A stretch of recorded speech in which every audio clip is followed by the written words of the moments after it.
ನನ್ನ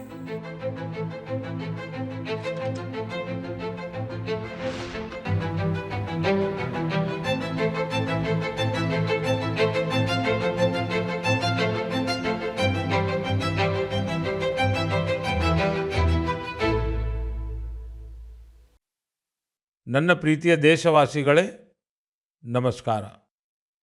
ಈ ಮಾನ್ಸೂನ್ ಋತುವಿನಲ್ಲಿ ನೈಸರ್ಗಿಕ ವಿಕೋಪಗಳು ದೇಶವನ್ನು ಪರೀಕ್ಷಿಸುತ್ತಿವೆ. ಕಳೆದ ಕೆಲವು ವಾರಗಳಲ್ಲಿ ನಾವು ಪ್ರವಾಹ ಮತ್ತು ಭೂಕುಸಿತದ ದೊಡ್ಡ ಅನಾಹುತವನ್ನು ನೋಡಿದ್ದೇವೆ. ಕೆಲವೆಡೆ ಮನೆಗಳು ನಾಶವಾದವು, ಕೆಲವೆಡೆ ಹೊಲ ಗದ್ದೆಗಳು ಮುಳುಗಿದವು, ಕುಟುಂಬಗಳೇ ನಾಶವಾದವು. ನೀರಿನ ರಭಸಕ್ಕೆ ಕೆಲವೆಡೆ ಸೇತುವೆಗಳು ಕೊಚ್ಚಿ ಹೋದವು, ರಸ್ತೆಗಳು ಕೊಚ್ಚಿ ಹೋದವು, ಜನರ ಜೀವನ ಸಂಕಷ್ಟಕ್ಕೆ ಸಿಲುಕಿತು. ಈ ಘಟನೆಗಳು ಪ್ರತಿಯೊಬ್ಬ ಭಾರತೀಯನಿಗೂ ದುಃಖ ತಂದಿವೆ. ತಮ್ಮ ಪ್ರೀತಿಪಾತ್ರರನ್ನು ಕಳೆದುಕೊಂಡ ಕುಟುಂಬಗಳ ನೋವು ನಮ್ಮೆಲ್ಲರ ನೋವಾಗಿದೆ. ಎದುರಾದ ಕಡೆಗಳೆಲ್ಲ ಅಲ್ಲಿನ ಜನರನ್ನು ಉಳಿಸಲು ನಮ್ಮ NDRF ಮತ್ತು SDRF ಯೋಧರು, ಇತರ ಭದ್ರತಾ ಪಡೆಗಳು ಪ್ರತಿಯೊಬ್ಬರು ಹಗಲಿರುಳು ಶ್ರಮಿಸಿದ್ದಾರೆ. ಯೋಧರು ತಂತ್ರಜ್ಞಾನದ ಸಹಾಯವನ್ನು ಪಡೆದಿದ್ದಾರೆ. ಥರ್ಮಲ್ ಕ್ಯಾಮೆರಾಗಳು, ಲೈವ್ ಡಿಟೆಕ್ಟರ್ಗಳು, ಸ್ನಿಫರ್ ಡಾಗ್ಗಳು ಮತ್ತು ಡ್ರೋನ್ ಸರ್ವೇಲೆನ್ಸ್ ಇಂತಹ ಅನೇಕ ಆಧುನಿಕ ಸಂಪನ್ಮೂಲಗಳ ಸಹಾಯದಿಂದ ಪರಿಹಾರ ಕಾರ್ಯವನ್ನು ಚುರುಕುಗೊಳಿಸಲು ಸಂಪೂರ್ಣ ಪ್ರಯತ್ನಗಳನ್ನು ಮಾಡಲಾಯಿತು.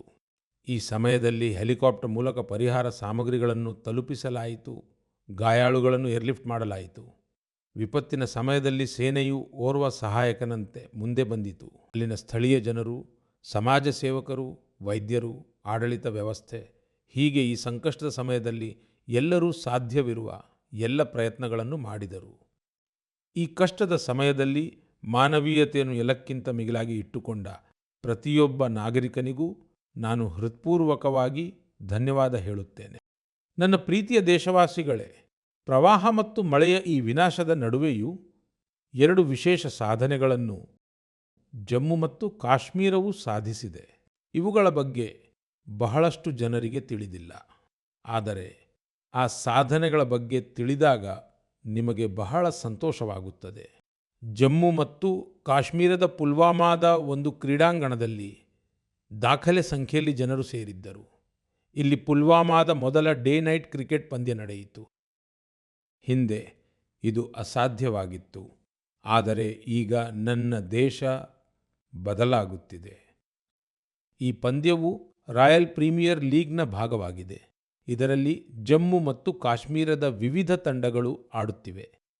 ಬಹಳಷ್ಟು ಜನರು, ಅದರಲ್ಲೂ ಯುವಕರು, ಪುಲ್ವಾಮಾದಲ್ಲಿ ರಾತ್ರಿ ಹೊತ್ತು ಸಾವಿರಾರು ಸಂಖ್ಯೆಯಲ್ಲಿ ಕ್ರಿಕೆಟನ್ನು ಆನಂದಿಸುತ್ತಿದ್ದಾರೆ.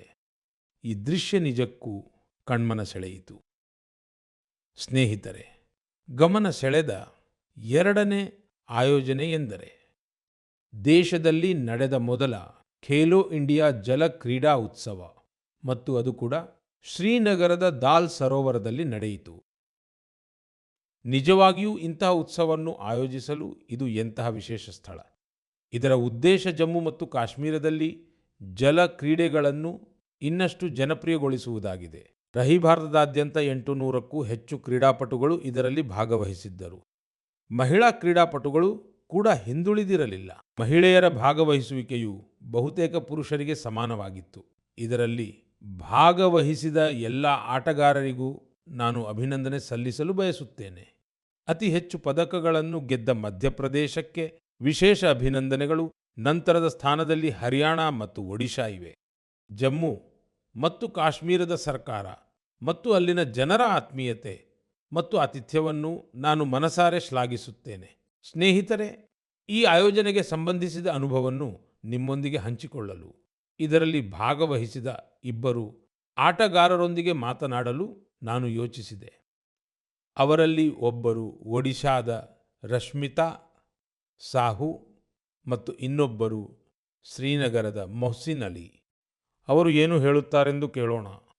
ರಶ್ಮಿತಾ ಅವರೇ, ನಮಸ್ಕಾರ. ನಮಸ್ಕಾರ ಸರ್. ಜೈ ಜಗನ್ನಾಥ. ಜೈ ಜಗನ್ನಾಥ್ ಸರ್. ರಶ್ಮಿತಾ ಅವರೇ, ಮೊದಲನೆಯದಾಗಿ ಕ್ರೀಡಾ ಜಗತ್ತಿನಲ್ಲಿ ನೀವು ಸಾಧಿಸಿರುವ ಯಶಸ್ಸಿಗೆ ನಿಮಗೆ ಅಭಿನಂದನೆಗಳು. ಧನ್ಯವಾದಗಳು ಸರ್. ರಶ್ಮಿತಾ, ನಮ್ಮ ಕೇಳುಗರಿಗೆ ನಿಮ್ಮ ಬಗ್ಗೆ ಮತ್ತು ನಿಮ್ಮ ಕ್ರೀಡಾ ಪ್ರಯಾಣದ ಬಗ್ಗೆ ತಿಳಿಯುವ ಉತ್ಸಾಹವಿದೆ. ನಾನು ಕೂಡ ತುಂಬ ಉತ್ಸುಕನಾಗಿದ್ದೇನೆ, ಹೇಳಿ. ಸರ್ ನಾನು ರಶ್ಮಿತಾ ಸಾಹು, ಒಡಿಶಾ ರಾಜ್ಯದವಳು ಮತ್ತು ನಾನು ಕ್ಯಾನೋಯಿಂಗ್ ಆಟಗಾರ್ತಿ. ನಾನು 2017ರಲ್ಲಿ ಕ್ರೀಡೆಗಳಿಗೆ ಸೇರಿದೆ. ಕ್ಯಾನೋಯಿಂಗ್ ಶುರು ಮಾಡಿದೆ ಮತ್ತು ನಾನು ರಾಷ್ಟ್ರ ಮಟ್ಟದಲ್ಲಿ ರಾಷ್ಟ್ರೀಯ ಚಾಂಪಿಯನ್ಶಿಪ್ ಮತ್ತು ರಾಷ್ಟ್ರೀಯ ಕ್ರೀಡೆಗಳಲ್ಲಿ ಭಾಗವಹಿಸಿದ್ದೇನೆ. ಸರ್ ನನ್ನ ಬಳಿ 41 ಪದಕಗಳಿವೆ. 13 ಚಿನ್ನ, 14 ಬೆಳ್ಳಿ ಮತ್ತು 14 ಕಂಚಿನ ಪದಕಗಳು ಸರ್. ಈ ಕ್ರೀಡೆಯಲ್ಲಿ ನಿಮಗೆ ಆಸಕ್ತಿ ಹೇಗೆ ಹುಟ್ಟಿತು? ನಿಮ್ಮನ್ನು ಈ ಕಡೆಗೆ ಮೊದಲು ಪ್ರೇರೇಪಿಸಿದವರು ಯಾರು? ನಿಮ್ಮ ಕುಟುಂಬದಲ್ಲಿ ಕ್ರೀಡಾ ವಾತಾವರಣ ಇದೆಯೇ? ಇಲ್ಲ ಸರ್, ಇಲ್ಲಿ ನಾನು ಬಂದ ಹಳ್ಳಿಯಲ್ಲಿ ಕ್ರೀಡೆಗೆ ಯಾವುದೇ ಅವಕಾಶ ಇರಲಿಲ್ಲ. ಇಲ್ಲಿ ನದಿಯಲ್ಲಿ ದೋಣಿ ವಿಹಾರ ನಡೀತಿತ್ತು. ಹಾಗಾಗಿ ನಾನು ಈಜಲು ಹೋಗಿದ್ದೆ. ಹಾಗೆ ನಾನು ಮತ್ತು ನನ್ನ ಸ್ನೇಹಿತರು ಈಜಾಡುತ್ತಿದ್ದಾಗ ಒಂದು ಕ್ಯಾನೋಯಿಂಗ್ ಕಯಾಕಿಂಗ್ ದೋಣಿ ಹೋಯಿತು. ಅದರ ಬಗ್ಗೆ ನನಗೆ ಏನೂ ಗೊತ್ತಿರಲಿಲ್ಲ.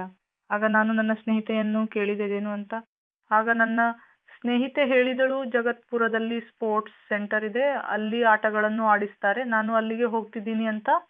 ನನಗೆ ಅದು ತುಂಬ ಆಸಕ್ತಿದಾಯಕ ಅನಿಸಿತು. ಹಾಗಾಗಿ ಇದೇನು ಅಂತ ನನಗೆ ಗೊತ್ತೇ ಇರಲಿಲ್ಲ. ಇದರ ಜೊತೆ ಮಕ್ಕಳು ನೀರಿನಲ್ಲಿ ಹೇಗೆ ಆಡ್ತಾರೆ ಬೋಟಿಂಗ್, ನನಗೂ ಹೋಗಬೇಕು ಅನ್ನಿಸ್ತಿದೆ. ಹೇಗೆ ಹೋಗೋದಂತ ನಾನು ಅವಳನ್ನು ಕೇಳಿದೆ. ಆಗ ಅವಳು ಅಲ್ಲಿಗೆ ಹೋಗಿ ಮಾತಾಡು ಅಂದಳು. ಆಮೇಲೆ ನಾನು ತಕ್ಷಣ ಮನೆಗೆ ಹೋಗಿ ಅಪ್ಪ ನಾನು ಹೋಗಬೇಕು ಅಂದೆ. ಆಮೇಲೆ ಅವರು ಸರಿ ಅನ್ನ ಅಂತ ಕರ್ಕೊಂಡು ಬಂದರು. ಟ್ರಯಲ್ ಸಮಯದಲ್ಲಿ ಇರಲಿಲ್ಲ. ಆಗ ತರಬೇತುದಾರರು ಟ್ರಯಲ್ ಫೆಬ್ರವರಿಯಲ್ಲಿ ಇರುತ್ತೆ, ಫೆಬ್ರವರಿ ಮತ್ತು ಮಾರ್ಚ್ನಲ್ಲಿ ನಡೆಯುವ ಟ್ರಯಲ್ ಸಮಯದಲ್ಲಿ ನೀವು ಬನ್ನಿ ಅಂತ ಹೇಳಿದರು. ಆಮೇಲೆ ನಾನು ಟ್ರಯಲ್ ಸಮಯದಲ್ಲಿ ಬಂದೆ. ಸರಿ ರಶ್ಮಿತಾ, ಕಾಶ್ಮೀರದಲ್ಲಿ ನಡೆದ ಖೇಲೋ ಇಂಡಿಯಾ ಜಲಕ್ರೀಡಾ ಉತ್ಸವದಲ್ಲಿ ನಿಮ್ಮ ಸ್ವಂತ ಅನುಭವ ಹೇಗಿತ್ತು? ನೀವು ಕಾಶ್ಮೀರಕ್ಕೆ ಹೋಗಿದ್ದು ಅದೇ ಮೊದಲ? ಹೌದು ಸರ್, ನಾನು ಕಾಶ್ಮೀರಕ್ಕೆ ಹೋಗಿದ್ದು ಅದೇ ಮೊದಲು. ನಮಗಾಗಿ ಅಲ್ಲಿ ಮೊದಲ ಖೇಲೋ ಇಂಡಿಯಾ ಜಲಕ್ರೀಡಾ ಉತ್ಸವವನ್ನು ಆಯೋಜಿಸಲಾಗಿತ್ತು. ಅದರಲ್ಲಿ ನನ್ನ 2 ಇವೆಂಟ್ಗಳಿದ್ದವು. ಸಿಂಗಲ್ಸ್ 200 ಮೀಟರ್ ಮತ್ತು ಡಬಲ್ಸ್ 500 ಮೀಟರ್ ಮತ್ತು ಎರಡರಲ್ಲೂ ನಾನು ಚಿನ್ನದ ಪದಕವನ್ನು ಗೆದ್ದಿದ್ದೇನೆ ಸರ್. ಅರೆ ವಾವ್, ಎರಡರಲ್ಲೂ ಗೆದ್ದಿದ್ದೀರಾ? ಹೌದು ಸರ್. ತುಂಬ ಹೃದಯದ ಅಭಿನಂದನೆಗಳು. ಧನ್ಯವಾದಗಳು ಸರ್. ಸರಿ ರಶ್ಮಿತಾ, ಜಲಕ್ರೀಡೆಗಳನ್ನು ಬಿಟ್ಟು ನಿಮಗೆ ಬೇರೆ ಯಾವ ಹವ್ಯಾಸಗಳಿವೆ? ಹ್ಞೂ ಸರ್, ಜಲ ಕ್ರೀಡೆಗಳನ್ನು ಬಿಟ್ಟು ನನಗೆ ಕ್ರೀಡೆಗಳಲ್ಲಿ ರನ್ನಿಂಗ್ ತುಂಬ ಇಷ್ಟ. ಊರಿಗೆ ಯಾವಾಗೆಲ್ಲ ನಾನು ರಜೆಗೆ ಅಂತ ಹೋಗ್ತೀನೋ ಆಗ ನಾನು ರನ್ನಿಂಗ್ಗೆ ಹೋಗ್ತೀನಿ. ನನ್ನ ಹಳೆಯ ಮೈದಾನ ಇದೆ, ಅಲ್ಲಿ ನಾನು ಮೊದಲು ಸ್ವಲ್ಪ ಫುಟ್ಬಾಲ್ ಆಡೋಕ್ಕೆ ಕಲ್ತಿದ್ದೆ. ಹಾಗಾಗಿ ಅಲ್ಲಿಗೆ ಹೋದಾಗೆಲ್ಲ ನಾನು ತುಂಬ ಓಡ್ತಾ ಇದ್ದೆ. ಮತ್ತು ನಾನು ಫುಟ್ಬಾಲ್ ಕೂಡ ಆಡ್ತೀನಿ ಸರ್, ಸ್ವಲ್ಪ ಸ್ವಲ್ಪ. ಅಂದರೆ ಆಟ ನಿಮ್ಮ ರಕ್ತದಲ್ಲೇ ಇದೆಯಾ? ಹೌದು ಸರ್, ನಾನು ಶಾಲೆಯಲ್ಲಿದ್ದಾಗ 1ರಿಂದ 10ನೇ ತರಗತಿಯವರೆಗೆ ಯಾವುದಲ್ಲೇ ಭಾಗವಹಿಸಿದ್ರು ಎಲ್ಲದರಲ್ಲೂ ನಾನು ಮೊದಲು ಬರ್ತಿದ್ದೆ, ಚಾಂಪಿಯನ್ ಆಗ್ತಿದ್ದೆ ಸರ್. ರಶ್ಮಿತಾ, ನಿಮ್ಮ ಹಾಗೆ ಆಟಗಳಲ್ಲಿ ಮುಂದೆ ಬರಲು ಬಯಸುವವರಿಗೆ ನೀವು ಏನಾದರೂ ಸಂದೇಶ ಕೊಡಬೇಕೆಂದರೆ ಏನು ಕೊಡುತ್ತೀರಿ? ಸರ್, ತುಂಬ ಮಕ್ಕಳಿಗೆ ಮನೆಯಿಂದ ಹೊರಗೆ ಹೋಗೋಕ್ಕೂ ಬಿಡಲ್ಲ, ಅದರಲ್ಲೂ ಹೆಣ್ಣು ಮಕ್ಕಳಾಗಿದ್ರೆ. ನೀನು ಹೊರಗಡೆ ಹೇಗೆ ಹೋಗ್ತೀಯ ಅಂತ ಕೇಳ್ತಾರೆ. ಮತ್ತು ಕೆಲವರು ಹಣದ ಸಮಸ್ಯೆಯಿಂದ ಆಟವನ್ನೇ ಬಿಟ್ಟು ಬಿಡ್ತಿದ್ದಾರೆ. ಖೇಲೋ ಇಂಡಿಯಾ ಯೋಜನೆ ಜಾರಿ ಆಗ್ತಾ ಇರೋದ್ರಿಂದ ಅನೇಕ ಮಕ್ಕಳಿಗೆ ಆರ್ಥಿಕ ನೆರವು ಸಿಗ್ತಾ ಇದೆ. ಇದರಿಂದಾಗಿ ಹಲವು ಮಕ್ಕಳು ಮುಂದೆ ಬರೋದಕ್ಕೆ ಸಹಕಾರಿಯಾಗಿದೆ. ಮತ್ತು ನಾನು ಎಲ್ಲರಿಗೂ ಏನು ಹೇಳ್ತೀನಿ ಅಂದರೆ, ಕ್ರೀಡೆಯನ್ನು ಬಿಡಬೇಡಿ, ನೀವು ಕ್ರೀಡೆಯಿಂದ ಬಹಳ ಮುಂದೆ ಹೋಗಬಹುದು. ಹಾಗಾಗಿ ಕ್ರೀಡೆ ಒಂದು ಆಟ ಮಾತ್ರವಲ್ಲ, ಅದು ದೇಹದ ಪ್ರತಿಯೊಂದು ಅಂಗವನ್ನು ಆರೋಗ್ಯವಾಗಿರಿಸುತ್ತದೆ. ಭಾರತಕ್ಕೆ ಪದಕ ಗೆಲ್ಲಲು ಕ್ರೀಡೆಯನ್ನು ಮುನ್ನಡೆಸುವುದು ನಮ್ಮ ಕರ್ತವ್ಯವಾಗಿದೆ ಸರ್. ಸರಿ ರಶ್ಮಿತಾ ಅವರೇ, ನನಗೆ ತುಂಬ ಸಂತೋಷವಾಯಿತು. ಅಭಿನಂದನೆಗಳು. ಮತ್ತೊಮ್ಮೆ ನಿಮ್ಮ ತಂದೆಯವರಿಗೂ ನನ್ನ ನಮಸ್ಕಾರಗಳನ್ನು ತಿಳಿಸಿ. ಏಕೆಂದರೆ ಅಷ್ಟೊಂದು ಕಷ್ಟಗಳಿದ್ದರೂ ಅವರು ಒಬ್ಬ ಮಗಳಿಗೆ ಇಷ್ಟೊಂದು ಪ್ರೋತ್ಸಾಹ ಕೊಟ್ಟು ಮುಂದೆ ಬರಲು ಸಹಕರಿಸಿದ್ದಾರೆ. ನನ್ನ ಕಡೆಯಿಂದ ನಿಮಗೆ ಶುಭಾಶಯಗಳು. ಧನ್ಯವಾದಗಳು. ಧನ್ಯವಾದಗಳು ಸರ್. ಜೈ ಜಗನ್ನಾಥ್. ಜೈ ಜಗನ್ನಾಥ್ ಸರ್. ಮೊಹಸಿನ್ ಅಲಿ, ನಮಸ್ತೆ. ನಮಸ್ತೆ ಸರ್.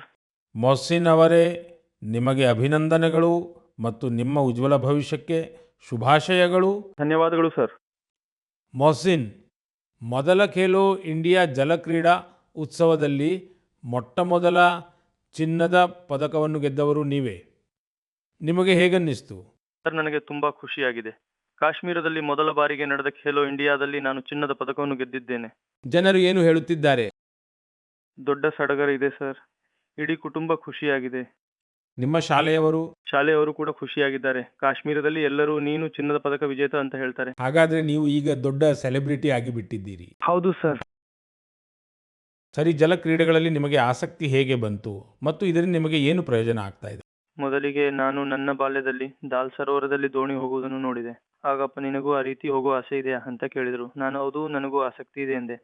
ನಂತರ ನಾನು ಬಿಲ್ಕಿಸ್ ಮ್ಯಾಮ್ ಬಳಿ ಹೋದೆ, ಅವರು ನನಗೆ ಕಲಿಸಿದರು. ಸರಿ ಮೊಹಸಿನ್, ಇಡೀ ದೇಶದ ಜನರು ಬಂದಿದ್ದರು. ಮೊದಲ ಬಾರಿಗೆ ಜಲ ಕ್ರೀಡೆಗಳ ಕಾರ್ಯಕ್ರಮ ನಡೆಯಿತು ಮತ್ತು ಅದು ಕೂಡ ಶ್ರೀನಗರದಲ್ಲಿ, ಅದು ಕೂಡ ದಾಲ್ ಸರೋವರದಲ್ಲಿ. ಇಡೀ ದೇಶದಿಂದ ಇಷ್ಟೊಂದು ಜನರು ಬಂದಾಗ ಅಲ್ಲಿನ ಸ್ಥಳೀಯ ಜನರಿಗೆ ಹೇಗನಿಸಿತು? ತುಂಬಾ ಸಂತೋಷವಾಗಿತ್ತು ಸರ್. ಎಲ್ಲರೂ ಇದು ಒಳ್ಳೆಯ ತಾಣ, ಇಲ್ಲಿ ಎಲ್ಲವೂ ಚೆನ್ನಾಗಿದೆ, ಸೌಲಭ್ಯಗಳು ಕೂಡ ಉತ್ತಮವಾಗಿವೆ ಎಂದು ಹೇಳುತ್ತಿದ್ದರು. ಖೇಲೋ ಇಂಡಿಯಾದಲ್ಲಿ ಇಲ್ಲಿ ಎಲ್ಲವೂ ಚೆನ್ನಾಗಿತ್ತು. ಹಾಗಾದರೆ ನೀವು ಯಾವತ್ತಾದರೂ ಕಾಶ್ಮೀರದಿಂದ ಹೊರಗೆ ಆಡಲು ಹೋಗಿದ್ದೀರಾ? ಹೌದು ಸರ್, ನಾನು ಭೋಪಾಲ್ಗೆ ಹೋಗಿದ್ದೇನೆ, ಗೋವಾಗೆ ಹೋಗಿದ್ದೇನೆ, ಕೇರಳಕ್ಕೆ ಹೋಗಿದ್ದೇನೆ, ಹಿಮಾಚಲಕ್ಕೆ ಹೋಗಿದ್ದೇನೆ. ಹಾಗಾದರೆ ನೀವು ಇಡೀ ಹಿಂದೂಸ್ಥಾನವನ್ನೇ ನೋಡಿದ್ದೀರಿ. ಹೌದು ಸರ್. ಹಾಗಾದರೆ ಅಲ್ಲಿ ಸಾಕಷ್ಟು ಆಟಗಾರರು ಬಂದಿದ್ದರು. ಹೌದು ಸರ್. ಹಾಗಾದರೆ ಹೊಸ ಸ್ನೇಹಿತರನ್ನು ಮಾಡಿಕೊಂಡ್ರೆ ಇಲ್ವಾ? ಸರ್, ತುಂಬಾ ಸ್ನೇಹಿತರನ್ನು ಮಾಡಿಕೊಂಡೆ. ಇಲ್ಲಿ ದಾಲ್ ಸರೋವರದಲ್ಲಿ, ಲಾಲ್ ಚೌಕ್ನಲ್ಲಿ ಎಲ್ಲೆಲ್ಲ ಕಡೆ ಒಟ್ಟಾಗಿ ಸುತ್ತಾಡಿದ್ವಿ. ಸರ್, ನಾವು ಪಹಲ್ಗಾಮ್ಗೂ ಹೋಗಿದ್ವಿ. ಹೌದು ಸರ್, ಎಲ್ಲ ಕಡೆ ಸುತ್ತಾಡಿದ್ವಿ. ಅಂದ ಹಾಗೆ ಜಮ್ಮು ಮತ್ತು ಕಾಶ್ಮೀರದಲ್ಲಿ ಕ್ರೀಡಾ ಪ್ರತಿಭೆಗಳು ಅದ್ಭುತವಾಗಿರುವುದನ್ನು ನಾನು ನೋಡಿದ್ದೇನೆ. ಸರ್, ಹೌದು. ನಮ್ಮ ಜಮ್ಮು ಮತ್ತು ಕಾಶ್ಮೀರದ ಯುವಕರು ದೇಶದ ಹೆಸರನ್ನು ಬೆಳಗಿಸುವಷ್ಟು ಸಾಮರ್ಥ್ಯವನ್ನು ಹೊಂದಿದ್ದಾರೆ ಮತ್ತು ನೀವು ಅದನ್ನು ಮಾಡಿ ತೋರಿಸಿದ್ದೀರಿ. ಒಲಿಂಪಿಕ್ಸ್ನಲ್ಲಿ ಪದಕ ಗೆಲ್ಲಬೇಕು ಅನ್ನೋದು ನನ್ನ ಕನಸು ಸರ್. ವಾವ್, ಶಾಭಾಷ್. ಅದೇ ನನ್ನ ಕನಸು ಸರ್. ನಿಮ್ಮ ಮಾತು ಕೇಳಿದ ಕೂಡಲೇ ನನಗೆ ರೋಮಾಂಚನವಾಯಿತು. ಸರ್, ಒಲಿಂಪಿಕ್ಸ್ನಲ್ಲಿ ಮೆಡಲ್ ಗೆಲ್ಲುವುದು ನನ್ನ ಕನಸು. ದೇಶಕ್ಕಾಗಿ ರಾಷ್ಟ್ರಗೀತೆ ಮೊಳಗುವಂತೆ ಮಾಡುವುದು ನನ್ನ ಏಕೈಕ ಕನಸು. ನನ್ನ ದೇಶದ ಒಬ್ಬ ಕಾರ್ಮಿಕ ಕುಟುಂಬದ ಮಗ ಇಷ್ಟು ದೊಡ್ಡ ಕನಸು ಕಾಣುತ್ತಾನೆ ಅಂದರೆ ಈ ದೇಶ ತುಂಬ ಮುಂದೆ ಹೋಗಲಿದೆ. ಸರ್, ತುಂಬಾ ಮುಂದೆ ಹೋಗಲಿದೆ. ನಾವು ಭಾರತ ಸರ್ಕಾರಕ್ಕೆ ಇಲ್ಲಿ ಖೇಲೋ ಇಂಡಿಯಾವನ್ನು ಆಯೋಜಿಸಿದ್ದಕ್ಕಾಗಿ ಕೃತಜ್ಞರಾಗಿದ್ದೇವೆ. ಇದು ಇಲ್ಲಿ ಮೊದಲ ಬಾರಿಗೆ ನಡೆದಿದೆ ಸರ್. ಅದಕ್ಕೆ ಅಲ್ವಾ ನೀವು ನಿಮ್ಮ ಶಾಲೆಯಲ್ಲಿ ತುಂಬ ಪ್ರಸಿದ್ಧರಾಗಿರುವುದು? ಹೌದು ಸರ್. ಸರಿ ಮೊಹಸಿನ್, ನಿಮ್ಮೊಂದಿಗೆ ಮಾತನಾಡಿ ನನಗೆ ತುಂಬ ಖುಷಿ ಆಯಿತು ಮತ್ತು ನನ್ನ ಕಡೆಯಿಂದ ನಿಮ್ಮ ತಂದೆಗೆ ವಿಶೇಷವಾಗಿ ನನ್ನ ಧನ್ಯವಾದಗಳನ್ನು ತಿಳಿಸಿ. ಕಾರಣರು ಕೂಲಿ ಕೆಲಸ ಜೀವನ ನಡೆಸಿಯೂ ನಿಮ್ಮ ಜೀವನವನ್ನು ರೂಪಿಸಿದ್ದಾರೆ ಮತ್ತು ನೀವು ನಿಮ್ಮ ತಂದೆಯ ಮಾತುಗಳನ್ನು ಕೇಳಿ ಸ್ವಲ್ಪವೂ ವಿಶ್ರಮಿಸದೆ 10 ವರ್ಷಗಳ ಕಾಲ ತಪಸ್ಸು ಮಾಡಿದ್ದೀರಿ. ಇದು ಒಬ್ಬ ಕ್ರೀಡಾಪಟುವಿಗೆ ದೊಡ್ಡ ಸ್ಫೂರ್ತಿ ಮತ್ತು ನಿಮ್ಮ ಹಿಂದೆ ಇಷ್ಟೊಂದು ಶ್ರಮ ವಹಿಸಿದ ನಿಮ್ಮ ತರಬೇತುದಾರಿಗೂ ನಾನು ಅಭಿನಂದನೆ ಸಲ್ಲಿಸುತ್ತೇನೆ. ನನ್ನ ಕಡೆಯಿಂದ ನಿಮಗೆ ಶುಭಾಶಯಗಳು ಮತ್ತು ಅಭಿನಂದನೆಗಳು ಸಹೋದರ. ಧನ್ಯವಾದಗಳು ಸರ್. ನಮಸ್ಕಾರ ಸರ್. ಜೈ ಹಿಂದ್. ಸ್ನೇಹಿತರೆ, ಏಕ್ ಭಾರತ್ ಶ್ರೇಷ್ಠ ಭಾರತ್ ಎಂಬ ಭಾವನೆ ದೇಶದ ಏಕತೆಗೆ, ದೇಶದ ಅಭಿವೃದ್ಧಿಗೆ ಬಹಳ ಅವಶ್ಯಕವಾಗಿದೆ ಮತ್ತು ಖಂಡಿತವಾಗಿಯೂ ಕ್ರೀಡೆಗಳು ಇದರಲ್ಲಿ ದೊಡ್ಡ ಪಾತ್ರವನ್ನು ವಹಿಸುತ್ತವೆ ಮತ್ತು ಅದಕ್ಕಾಗಿಯೇ ನಾನು ಹೇಳುತ್ತೇನೆ, ಯಾರು ಆಡುತ್ತಾರೋ ಅವರು ಅರಳುತ್ತಾರೆ. ನಮ್ಮ ದೇಶವೂ ಅಷ್ಟೇ, ಎಷ್ಟು ಪಂದ್ಯಾವಳಿಗಳನ್ನು ಆಡುತ್ತದೆಯೋ ಅಷ್ಟು ಅರಳುತ್ತದೆ. ನಿಮ್ಮಿಬ್ಬರು ಆಟಗಾರರಿಗೆ ಮತ್ತು ನಿಮ್ಮ ಸಹ ಆಟಗಾರರಿಗೆ ನನ್ನ ಶುಭಾಶಯಗಳು. ನನ್ನ ಪ್ರೀತಿಯ ದೇಶವಾಸಿಗಳೇ, ನೀವು UPSC ಹೆಸರನ್ನು ಖಂಡಿತ ಕೇಳಿರುತ್ತೀರಿ. ಈ ಸಂಸ್ಥೆಯು ದೇಶದ ಅತ್ಯಂತ ಕಠಿಣ ಪರೀಕ್ಷೆಗಳಲ್ಲಿ ಒಂದಾದ ಸಿವಿಲ್ ಸರ್ವಿಸಸ್ ಪರೀಕ್ಷೆಯನ್ನು ಸಹ ನಡೆಸುತ್ತದೆ. ಸಿವಿಲ್ ಸರ್ವಿಸ್ ಪರೀಕ್ಷೆಯಲ್ಲಿ ಟಾಪರ್ ಆದವರ ಸ್ಫೂರ್ತಿದಾಯಕ ಕಥೆಗಳನ್ನು ನಾವೆಲ್ಲ ಅನೇಕ ಬಾರಿ ಕೇಳಿದ್ದೇವೆ. ಈ ಯುವಕರು ಕಷ್ಟಕರ ಪರಿಸ್ಥಿತಿಗಳಲ್ಲಿ ಓದಿ ತಮ್ಮ ಕಠಿಣ ಪರಿಶ್ರಮದಿಂದ ಈ ಸೇವೆಗೆ ಅರ್ಹತೆ ಪಡೆಯುತ್ತಾರೆ. ಆದರೆ ಸ್ನೇಹಿತರೆ, UPSC ಪರೀಕ್ಷೆಯ ಇನ್ನೊಂದು ಸತ್ಯವೂ ಇದೆ. ಅತ್ಯಂತ ಸಮರ್ಥರಾದ ಸಾವಿರಾರು ಅಭ್ಯರ್ಥಿಗಳು ಇರುತ್ತಾರೆ. ಅವರ ಪರಿಶ್ರಮವು ಯಾರಿಗೂ ಕಡಿಮೆ ಇರುವುದಿಲ್ಲ. ಆದರೆ ಅಲ್ಪ ಅಂತರದಿಂದ ಅವರು ಅಂತಿಮ ಪಟ್ಟಿಯನ್ನು ತಲುಪಲು ಸಾಧ್ಯವಾಗುವುದಿಲ್ಲ. ಈ ಅಭ್ಯರ್ಥಿಗಳು ಇತರ ಪರೀಕ್ಷೆಗಳಿಗೆ ಹೊಸದಾಗಿ ಸಿದ್ಧರಾಗಬೇಕಾಗುತ್ತದೆ. ಇದರಲ್ಲಿ ಅವರ ಸಮಯ ಮತ್ತು ಹಣ ಎರಡೂ ಖರ್ಚಾಗುತ್ತಿತ್ತು. ಹಾಗಾಗಿ ಅಂತಹ ಭರವಸೆಯ ವಿದ್ಯಾರ್ಥಿಗಳಿಗೆ ಒಂದು ಡಿಜಿಟಲ್ ವೇದಿಕೆಯನ್ನು ಸಿದ್ಧಪಡಿಸಲಾಗಿದೆ. ಪ್ರತಿಭಾ ಸೇತು ಅದರ ಹೆಸರು. UPSC ಪರೀಕ್ಷೆಗಳ ಎಲ್ಲ ಹಂತಗಳನ್ನು ಯಶಸ್ವಿಯಾಗಿ ಪೂರೈಸಿದ ಅಭ್ಯರ್ಥಿಗಳ ಮಾಹಿತಿಯನ್ನು ಪ್ರತಿಭಾ ಸೇತು ಪೋರ್ಟಲ್ನಲ್ಲಿ ಸಂಗ್ರಹಿಸಲಾಗಿದೆ. ಆದರೆ ಅವರ ಹೆಸರು ಅಂತಿಮ ಅರ್ಹತಾ ಪಟ್ಟಿಯಲ್ಲಿ ಬರಲು ಸಾಧ್ಯವಾಗಲಿಲ್ಲ. ಈ ಪೋರ್ಟಲ್ನಲ್ಲಿ 10,000ಕ್ಕೂ ಹೆಚ್ಚು ಪ್ರತಿಭಾವಂತ ಯುವ ಜನತೆಯ ದತ್ತಾಂಶ ಸಂಗ್ರಹ ಲಭ್ಯವಿದೆ. ಕೆಲವರು ಸಿವಿಲ್ ಸರ್ವಿಸ್ ಪರೀಕ್ಷೆಗೆ ತಯಾರಿ ನಡೆಸುತ್ತಿದ್ದರು, ಕೆಲವರು ಇಂಜಿನಿಯರಿಂಗ್ ಸೇವೆಗಳಿಗೆ ಹೋಗಲು ಬಯಸುತ್ತಿದ್ದರು, ಕೆಲವರು ವೈದ್ಯಕೀಯ ಸೇವೆಗಳ ಎಲ್ಲ ಹಂತಗಳನ್ನು. ಆದರೆ ಅಂತಿಮವಾಗಿ ಅವರು ಆಯ್ಕೆಯಾಗಲಿಲ್ಲ. ಅಂತಹ ಎಲ್ಲ ಅಭ್ಯರ್ಥಿಗಳ ಮಾಹಿತಿಯನ್ನು ಈಗ ಪ್ರತಿಭಾ ಸೇತು ಪೋರ್ಟಲ್ನಲ್ಲಿ ಲಭ್ಯವಾಗುವಂತೆ ಮಾಡಲಾಗಿದೆ. ಈಗ ಈ ಪೋರ್ಟಲ್ನಿಂದ ಖಾಸಗಿ ಕಂಪನಿಗಳು ಈ ಪ್ರತಿಭಾವಂತ ವಿದ್ಯಾರ್ಥಿಗಳ ಮಾಹಿತಿಯನ್ನು ಪಡೆದು ಅವರಿಗೆ ತಮ್ಮಲ್ಲಿ ನೇಮಕಾತಿ ನೀಡಬಹುದಾಗಿದೆ. ನನ್ನ ಸ್ನೇಹಿತರೆ, ಈಗ ಈ ಪ್ರಯತ್ನದ ಫಲಿತಾಂಶಗಳು ಬರಲಾರಂಭಿಸಿವೆ. ನೂರಾರು ಅಭ್ಯರ್ಥಿಗಳಿಗೆ ಈ ಪೋರ್ಟಲ್ನ ಸಹಾಯದಿಂದ ತಕ್ಷಣವೇ ಉದ್ಯೋಗ ಸಿಕ್ಕಿದೆ ಮತ್ತು ಅಲ್ಪ ಅಂತರದಿಂದ ಹಿಂದೆ ಉಳಿದಿದ್ದ ಆ ಯುವಕರು ಈಗ ಹೊಸ ಆತ್ಮವಿಶ್ವಾಸದೊಂದಿಗೆ ಮುಂದೆ ಸಾಗುತ್ತಿದ್ದಾರೆ. ನನ್ನ ಪ್ರೀತಿಯ ದೇಶವಾಸಿಗಳೇ, ಇಂದು ಇಡೀ ಜಗತ್ತಿನ ಗಮನ ನಮ್ಮ ದೇಶದ ಕಡೆಗಿದೆ. ನಮ್ಮ ಭಾರತದಲ್ಲಿ ಅಡಗಿರುವ ಸಾಧ್ಯತೆಗಳ ಮೇಲೆ ಜಗತ್ತಿನ ಕಣ್ಣಿದೆ. ಇದಕ್ಕೆ ಸಂಬಂಧಿಸಿದ ಒಂದು ಆಹ್ಲಾದಕರ ಅನುಭವವನ್ನು ನಾನು ನಿಮ್ಮೊಂದಿಗೆ ಹಂಚಿಕೊಳ್ಳಲು ಬಯಸುತ್ತೇನೆ. ಪಾಡ್ಕಾಸ್ಟ್ಗಳು ಈ ದಿನಗಳಲ್ಲಿ ಬಹಳ ಪ್ರಚಲಿತದಲ್ಲಿವೆ ಎಂದು ನಿಮಗೆ ತಿಳಿದಿದೆ. ವಿವಿಧ ವಿಷಯಗಳಿಗೆ ಸಂಬಂಧಿಸಿದ ಪಾಡ್ಕಾಸ್ಟ್ಗಳನ್ನು ಬಗೆ ಬಗೆಯ ಜನರು ನೋಡುತ್ತಾರೆ ಮತ್ತು ಕೇಳುತ್ತಾರೆ. ಕಳೆದ ದಿನಗಳಲ್ಲಿ ನಾನು ಕೆಲವು ಪಾಡ್ಕಾಸ್ಟ್ಗಳಲ್ಲಿ ಭಾಗವಹಿಸಿದ್ದೆ. ಆ ಪಾಡ್ಕ್ಯಾಸ್ಟ್ ವಿಶ್ವದ ಅತ್ಯಂತ ಪ್ರಸಿದ್ಧ ಪಾಡ್ಕ್ಯಾಸ್ಟರ್ ಲೆಕ್ಸ್ ಫ್ರಿಡ್ಮನ್ ಅವರೊಂದಿಗೆ ನಡೆದಿತ್ತು. ಪಾಡ್ಕಾಸ್ಟ್ನಲ್ಲಿ ಬಹಳಷ್ಟು ಮಾತುಕತೆಗಳು ನಡೆದವು ಮತ್ತು ಪ್ರಪಂಚದಾದ್ಯಂತದ ಜನರು ಅದನ್ನು ಕೇಳಿದರು ಕೂಡ. ಮತ್ತು ಪಾಡ್ಕಾಸ್ಟ್ನಲ್ಲಿ ಮಾತನಾಡುತ್ತಿರುವಾಗ ನಾನು ಒಂದು ವಿಷಯವನ್ನು ಪ್ರಸ್ತಾಪಿಸಿದ್ದೆ. ಜರ್ಮನಿಯ ಒಬ್ಬ ಆಟಗಾರರು ಆ ಪಾಡ್ಕಾಸ್ಟನ್ನು ಕೇಳಿ ಅದರಲ್ಲಿ ನಾನು ಹೇಳಿದ ವಿಷಯದ ಮೇಲೆ ಅವರ ಗಮನ ಕೇಂದ್ರೀಕೃತವಾಯಿತು.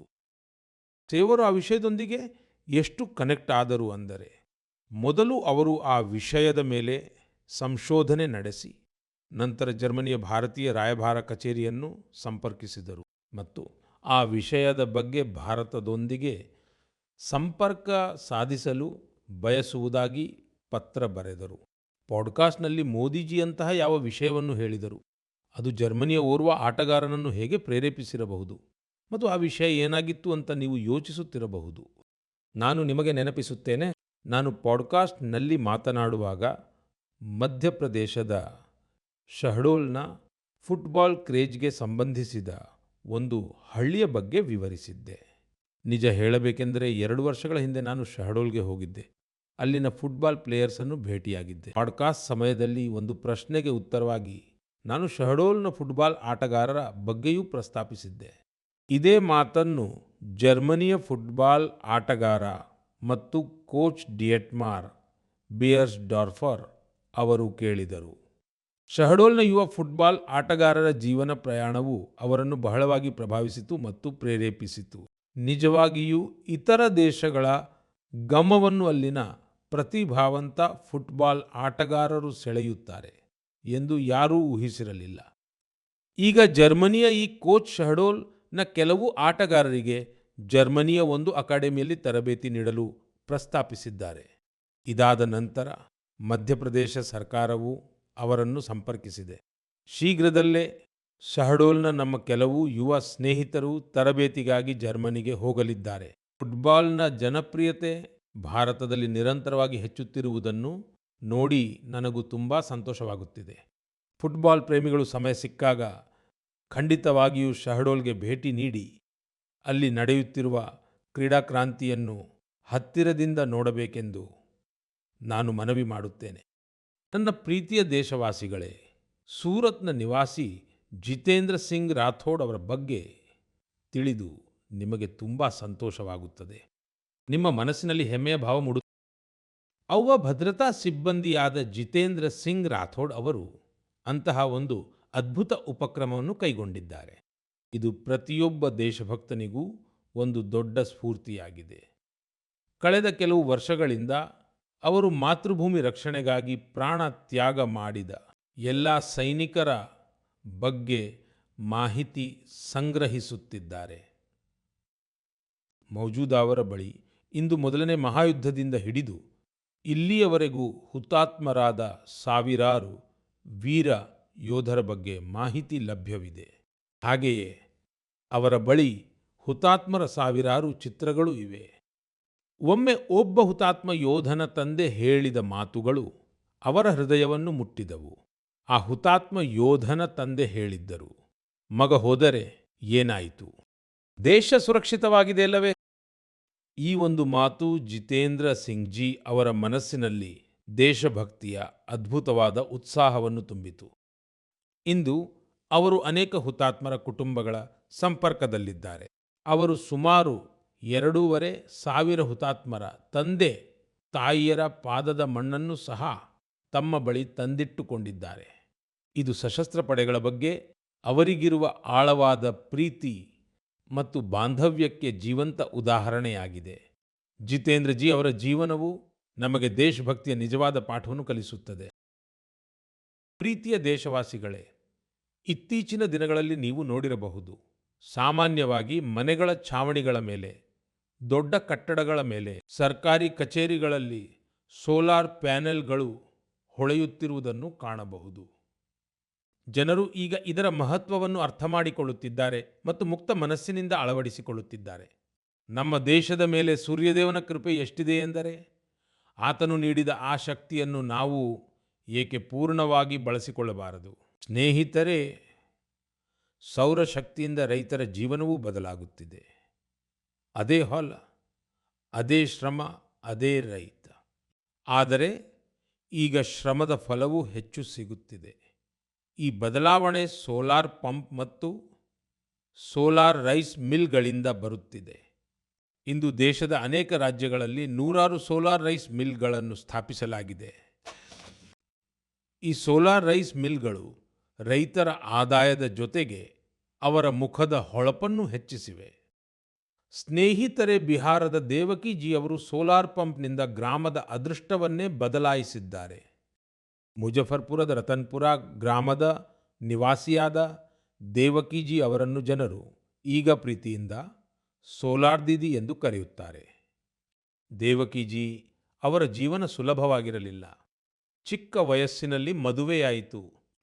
ಒಂದು ಸಣ್ಣ ಹೊಲ, 4 ಮಕ್ಕಳ ಜವಾಬ್ದಾರಿ ಮತ್ತು ಭವಿಷ್ಯದ ಬಗ್ಗೆ ಯಾವುದೇ ಸ್ಪಷ್ಟ ಚಿತ್ರಣವಿರಲಿಲ್ಲ. ಆದರೆ ಅವರ ಆತ್ಮಸ್ಥೈರ್ಯ ಎಂದಿಗೂ ಕುಗ್ಗಲಿಲ್ಲ. ಅವರು ಒಂದು ಸ್ವಸಹಾಯ ಗುಂಪಿಗೆ ಸೇರಿಕೊಂಡರು. ಅಲ್ಲಿ ಸೋಲಾರ್ ಪಂಪ್ಗಳ ಬಗ್ಗೆ ತಿಳಿದುಕೊಂಡರು. ಅವರು ಸೋಲಾರ್ ಪಂಪ್ಗಾಗಿ ಪ್ರಯತ್ನಗಳನ್ನು ಪ್ರಾರಂಭಿಸಿದರು ಮತ್ತು ಅದರಲ್ಲಿ ಯಶಸ್ವಿಯೂ ಆದರು. ಸೋಲಾರ್ ದೀದಿಯ ಸೋಲಾರ್ ಪಂಪ್ ಆನಂತರ ಇಡೀ ಹಳ್ಳಿಯ ಚಿತ್ರಣವನ್ನೇ ಬದಲಾಯಿಸಿತು. ಮೊದಲು ಕೆಲವು ಎಕರೆ ಭೂಮಿಗೆ ಮಾತ್ರ ನೀರಾವರಿ ಸಾಧ್ಯವಾಗುತ್ತಿತ್ತು. ಈಗ ಸೋಲಾರ್ ದೀದಿಯ ಸೋಲಾರ್ ಪಂಪ್ನಿಂದ 40 ಎಕರೆಗಿಂತ ಹೆಚ್ಚು ಪ್ರದೇಶಕ್ಕೆ ನೀರು ತಲುಪುತ್ತಿದೆ. ಸೋಲಾರ್ ದೀದಿಯ ಈ ಅಭಿಯಾನದಲ್ಲಿ ಗ್ರಾಮದ ಇತರ ರೈತರು ಸೇರಿಕೊಂಡಿದ್ದಾರೆ. ಅವರ ಬೆಳೆಗಳು ಹಸಿರಾಗಲು ಪ್ರಾರಂಭಿಸಿವೆ. ಆದಾಯ ಹೆಚ್ಚಾಗತೊಡಗಿದೆ. ಸ್ನೇಹಿತರೆ, ಮೊದಲು ದೇವಕಿ ಅವರ ಜೀವನ 4 ಗೋಡೆಗಳಿಗಷ್ಟೇ ಸೀಮಿತವಾಗಿತ್ತು. ಆದರೆ ಇಂದು ಅವರು ಪೂರ್ಣ ಆತ್ಮವಿಶ್ವಾಸದಿಂದ ತಮ್ಮ ಕೆಲಸವನ್ನು ಮಾಡುತ್ತಿದ್ದಾರೆ. ಸೋಲಾರ್ ದೀದಿಯಾಗಿ ಹಣ ಸಂಪಾದಿಸುತ್ತಿದ್ದಾರೆ.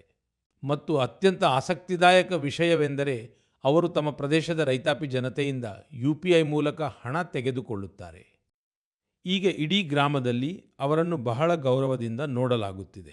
ಅವರ ಕಠಿಣ ಪರಿಶ್ರಮ ಮತ್ತು ದೂರದೃಷ್ಟಿ ಸೌರಶಕ್ತಿಯು ಕೇವಲ ವಿದ್ಯುತ್ ಮೂಲ ಮಾತ್ರವಲ್ಲ, ಬದಲಿಗೆ ಇದು ಹಳ್ಳಿಗೆ ಹೊಸ ಬೆಳಕನ್ನು ತರುವ ಒಂದು ಹೊಸ ಶಕ್ತಿಯಾಗಿದೆ ಎಂದು ತೋರಿಸಿಕೊಟ್ಟಿದೆ. ನನ್ನ ಪ್ರೀತಿಯ ದೇಶವಾಸಿಗಳೇ, ಸೆಪ್ಟೆಂಬರ್ 15 ಭಾರತದ ಮಹಾನ್ ಇಂಜಿನಿಯರ್ ಆದ ಮೋಕ್ಷಗುಂಡಂ ವಿಶ್ವೇಶ್ವರಯ್ಯ ಅವರ ಜನ್ಮದಿನವಾಗಿದೆ. ಆ ದಿನವನ್ನು ನಾವು ಇಂಜಿನಿಯರ್ಸ್ ಡೇ ಎಂದು ಆಚರಿಸುತ್ತೇವೆ. ಇಂಜಿನಿಯರ್ಗಳು ಕೇವಲ ಯಂತ್ರಗಳನ್ನು ಮಾತ್ರ ತಯಾರಿಸುವುದಿಲ್ಲ, ಅವರು ಕನಸುಗಳನ್ನು ನನಸಾಗಿಸುವ ಕರ್ಮಯೋಗಿಗಳು ಆಗಿದ್ದಾರೆ. ನಾನು ಭಾರತದ ಪ್ರತಿಯೊಬ್ಬ ಇಂಜಿನಿಯರ್ ಅನ್ನು ಶ್ಲಾಘಿಸುತ್ತೇನೆ. ಅವರಿಗೆ ನನ್ನ ಶುಭಾಶಯಗಳನ್ನು ತಿಳಿಸುತ್ತೇನೆ. ಸ್ನೇಹಿತರೆ, ಸೆಪ್ಟೆಂಬರ್ನಲ್ಲೇ ಭಗವಾನ್ ವಿಶ್ವಕರ್ಮರ ಪೂಜೆಯ ಪವಿತ್ರ ಸಂದರ್ಭವು ಬರಲಿದೆ. 17 ಸೆಪ್ಟೆಂಬರ್ ರಂದು ವಿಶ್ವಕರ್ಮ ಜಯಂತಿ ಇದೆ. ಈ ದಿನವು ಸಾಂಪ್ರದಾಯಿಕ ಕರಕುಶಲತೆಯನ್ನು ಅಭ್ಯಾಸ ಮಾಡುವ ನಮ್ಮ ವಿಶ್ವಕರ್ಮ ಸಹೋದರರಿಗೂ ಸಮರ್ಪಿತವಾಗಿದೆ. ಅವರು ಕೌಶಲ್ಯ ಮತ್ತು ಜ್ಞಾನ ವಿಜ್ಞಾನವನ್ನು ನಿರಂತರವಾಗಿ ಒಂದು ಪೀಳಿಗೆಯಿಂದ ಇನ್ನೊಂದು ಪೀಳಿಗೆಗೆ ತಲುಪಿಸುತ್ತಿದ್ದಾರೆ. ನಮ್ಮ ಬಡಗಿಗಳು, ಕಮ್ಮಾರರು, ಅಕ್ಕಸಾಲಿಗರು, ಕುಂಬಾರರು, ಶಿಲ್ಪಿಗಳು, ಮರಗೆಲಸದವರು ಮತ್ತು ಕಲ್ಲುಕುಟಿಗರು ಯಾವಾಗಲೂ ದೇಶದ ಸಮೃದ್ಧಿಗೆ ಅಡಿಪಾಯವಾಗಿದ್ದಾರೆ. ನಮ್ಮ ಈ ವಿಶ್ವಕರ್ಮ ಬಂಧುಗಳಿಗೆ ಸಹಾಯ ಮಾಡಲೆಂದೇ ಸರ್ಕಾರವು ವಿಶ್ವಕರ್ಮ ಯೋಜನೆಯನ್ನು ಜಾರಿಗೆ ತಂದಿದೆ. ಸ್ನೇಹಿತರೆ, ಈಗ ನಾನು ನಿಮಗೊಂದು ಆಡಿಯೋ ರೆಕಾರ್ಡಿಂಗ್ ಕೇಳಿಸಲು ಬಯಸುತ್ತೇನೆ. तो ये जो मानपत्र में आपने लिखा है, ये स्टेटों के बारे में मैंने जो कुछ किया या हैदराबाद के बारे में हमारी गवर्नमेंट ने जो कुछ किया, ठीक है किया, लेकिन आप जानते हैं कि हैदराबाद का किस्सा इस तरह से हमने किया, उसमें कितनी मुसीबत थी।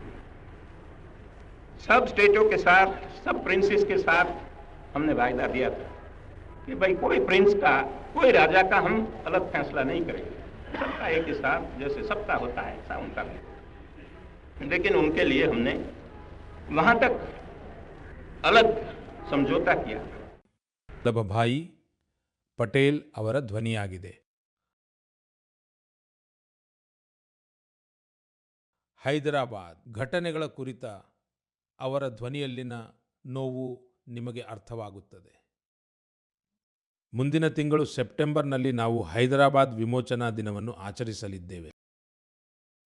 ಆಪರೇಷನ್ ಪೋಲೋದಲ್ಲಿ ಭಾಗವಹಿಸಿದ ಆ ಎಲ್ಲ ವೀರರ ಧೈರ್ಯವನ್ನು ನಾವು ಸ್ಮರಿಸುವ ತಿಂಗಳು ಇದೇ ಆಗಿದೆ. ಆಗಸ್ಟ್ 1947ರಲ್ಲಿ ಭಾರತಕ್ಕೆ ಸ್ವತಂತ್ರ ಸಿಕ್ಕಾಗ ಹೈದರಾಬಾದ್ ವಿಭಿನ್ನ ಪರಿಸ್ಥಿತಿಯಲ್ಲಿತ್ತು ಎಂಬುದು ನಿಮ್ಮೆಲ್ಲರಿಗೂ ತಿಳಿದಿದೆ. ನಿಜಾಮ ಮತ್ತು ರಜಾಕಾರರ ದೌರ್ಜನ್ಯಗಳು ದಿನದಿಂದ ದಿನಕ್ಕೆ ಹೆಚ್ಚಾಗುತ್ತಿದ್ದವು. ಕೇವಲ ತ್ರಿವರ್ಣ ಧ್ವಜವನ್ನು ಹಾರಿಸಿದ್ದಕ್ಕೆ ಅಥವಾ ವಂದೇ ಮಾತರಂ ಎಂದು ಹೇಳಿದ್ದಕ್ಕೆ ಜನರನ್ನು ಕೊಲ್ಲಲಾಗುತ್ತಿತ್ತು. ಮಹಿಳೆಯರು ಮತ್ತು ಬಡವರ ಮೇಲೆ ದೌರ್ಜನ್ಯಗಳನ್ನು ಎಸಗಲಾಗುತ್ತಿತ್ತು. ಆ ಸಮಯದಲ್ಲಿ ಬಾಬಾ ಸಾಹೇಬ್ ಅಂಬೇಡ್ಕರ್ ಅವರು ಸಹ ಈ ಸಮಸ್ಯೆ ಬಹಳ ದೊಡ್ಡದಾಗುತ್ತಿದೆ ಎಂದು ಎಚ್ಚರಿಸಿದ್ದರು. ಅಂತಿಮವಾಗಿ ಸರ್ದಾರ್ ಪಟೇಲ್ ಅವರು ಈ ವಿಷಯವನ್ನು ತಮ್ಮ ಕೈಗೆತ್ತಿಕೊಂಡರು. ಅವರು ಆಪರೇಷನ್ ಪೋಲೋ ಪ್ರಾರಂಭಿಸಲು ಸರ್ಕಾರವನ್ನು ಸಿದ್ಧಪಡಿಸಿದರು. ನಮ್ಮ ಸೇನೆ ಅತ್ಯಂತ ಕಡಿಮೆ ಅವಧಿಯಲ್ಲಿ ಹೈದರಾಬಾದನ್ನು ನಿಜಾಮನ ಸರ್ವಾಧಿಕಾರದಿಂದ ಮುಕ್ತಗೊಳಿಸಿ ಅದನ್ನು ಭಾರತದ ಭಾಗವನ್ನಾಗಿ ಮಾಡಿತು. ಇಡೀ ದೇಶವೇ ಈ ಯಶಸ್ಸನ್ನು ಆಚರಿಸಿತು. ನನ್ನ ಪ್ರೀತಿಯ ದೇಶವಾಸಿಗಳೇ, ನೀವು ಜಗತ್ತಿನ ಯಾವುದೇ ಮೂಲೆಗೆ ಹೋದರೂ ಅಲ್ಲಿ ನಿಮಗೆ ಭಾರತೀಯ ಸಂಸ್ಕೃತಿಯ ಪ್ರಭಾವ ಖಂಡಿತವಾಗಿಯೂ ನೋಡಲು ಸಿಗುತ್ತದೆ. ಮತ್ತು ಈ ಪ್ರಭಾವವು ಕೇವಲ ಜಗತ್ತಿನ ದೊಡ್ಡ ನಗರಗಳಿಗೆ ಸೀಮಿತವಾಗಿಲ್ಲ.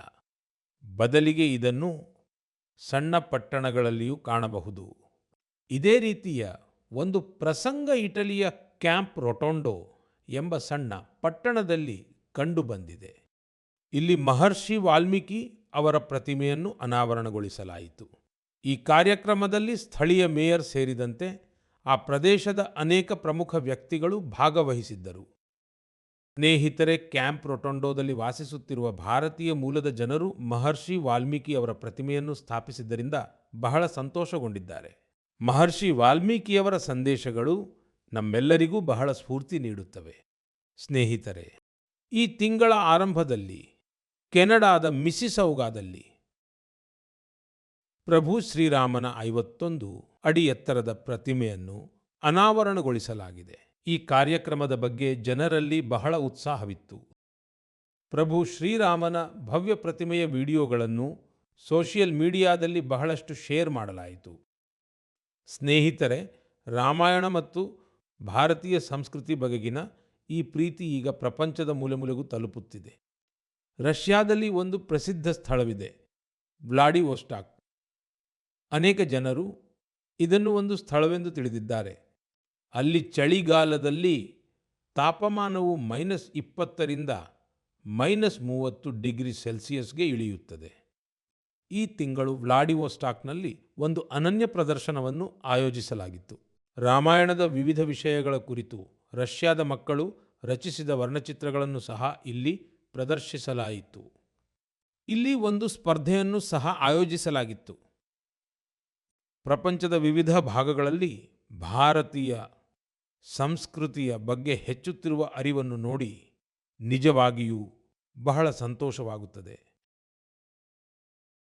ನನ್ನ ಪ್ರೀತಿಯ ದೇಶವಾಸಿಗಳೇ, ಈ ಬಾರಿ ಮನ್ ಕಿ ಬಾತ್ನಲ್ಲಿ ಇಷ್ಟು ಸಾಕು. ಈಗ ನೀವೆಲ್ಲರೂ ಗಣೇಶ ಉತ್ಸವವನ್ನು ಬಹಳ ಉತ್ಸಾಹದಿಂದ ಆಚರಿಸುತ್ತಿದ್ದೀರಿ. ಮುಂಬರುವ ದಿನಗಳಲ್ಲಿ ಅನೇಕ ಹಬ್ಬಗಳ ಸಂಭ್ರಮವಿರುತ್ತದೆ. ಈ ಹಬ್ಬಗಳಲ್ಲಿ ನೀವು ಸ್ವದೇಶಿ ವಿಷಯವನ್ನು ಎಂದಿಗೂ ಮರೆಯಬಾರದು. ಭಾರತದಲ್ಲಿ ತಯಾರಿಸಿದ ಉಡುಗೊರೆ, ಭಾರತದಲ್ಲಿಯೇ ನೇಯ್ದ ಉಡುಪು, ಭಾರತದಲ್ಲಿಯೇ ತಯಾರಿಸಿದ ವಸ್ತುಗಳಿಂದಲೇ ಅಲಂಕಾರ, ಭಾರತದಲ್ಲಿಯೇ ತಯಾರಿಸಿದ ಅಲಂಕಾರಿಕ ದೀಪಗಳಿಂದಲೇ ಬೆಳಕು, ಹೀಗೆ ಎಲ್ಲವೂ ಭಾರತದ್ದೇ ಆಗಿರಲಿ. ಬದುಕಿನ ಪ್ರತಿಯೊಂದು ಅಗತ್ಯಕ್ಕೂ ಸ್ವದೇಶಿ ವಸ್ತುಗಳನ್ನೇ ಬಳಸೋಣ. ಹೆಮ್ಮೆಯಿಂದ ಹೇಳಿ ಇದು ಸ್ವದೇಶಿ, ಹೆಮ್ಮೆಯಿಂದ ಹೇಳಿ ಇದು ಸ್ವದೇಶಿ, ಹೆಮ್ಮೆಯಿಂದ ಹೇಳಿ ಇದು ಸ್ವದೇಶಿ. ನಾವು ಇದೇ ಮನೋಭಾವದಿಂದ ಮುನ್ನಡೆಯಬೇಕು. ವೋಕಲ್ ಫಾರ್ ಲೋಕಲ್ ಎಂಬ ಒಂದೇ ಮಂತ್ರ, ಆತ್ಮನಿರ್ಭರ ಭಾರತ ಎಂಬ ಒಂದೇ ಮಾರ್ಗ, ಒಂದೇ ಗುರಿ, ವಿಕಸಿತ ಭಾರತ. ಸ್ನೇಹಿತರೆ, ಈ ಸಂತೋಷಗಳ ಮಧ್ಯೆ ನೀವೆಲ್ಲರೂ ಸ್ವಚ್ಛತೆಯ ಕಡೆ ನಿರಂತರವಾಗಿ ಗಮನ ಹರಿಸಬೇಕು. ಏಕೆಂದರೆ ಎಲ್ಲಿ ಸ್ವಚ್ಛತೆ ಇದೆಯೋ ಅಲ್ಲಿ ಹಬ್ಬಗಳ ಆನಂದವೂ ಹೆಚ್ಚಾಗುತ್ತದೆ. ಸ್ನೇಹಿತರೆ, ಮನ್ ಕಿ ಬಾತ್ಗಾಗಿ ನನಗೆ ಇದೇ ರೀತಿ ಹೆಚ್ಚಿನ ಸಂಖ್ಯೆಯಲ್ಲಿ ನಿಮ್ಮ ಸಂದೇಶಗಳನ್ನು ಕಳುಹಿಸುತ್ತೀರಿ. ನಿಮ್ಮ ಪ್ರತಿಯೊಂದು ಸಲಹೆಯೂ ಈ ಕಾರ್ಯಕ್ರಮಕ್ಕೆ ಬಹಳ ಮುಖ್ಯ. ನಿಮ್ಮ ಅಭಿಪ್ರಾಯಗಳನ್ನು ನನಗೆ ಕಳುಹಿಸುತ್ತೀರಿ. ಮುಂದಿನ ಬಾರಿ ನಾವು ಭೇಟಿಯಾದಾಗ ಇನ್ನಷ್ಟು ಹೊಸ ವಿಷಯಗಳ ಬಗ್ಗೆ ಚರ್ಚಿಸೋಣ. ನಿಮ್ಮೆಲ್ಲರಿಗೂ ಧನ್ಯವಾದಗಳು. ನಮಸ್ಕಾರ.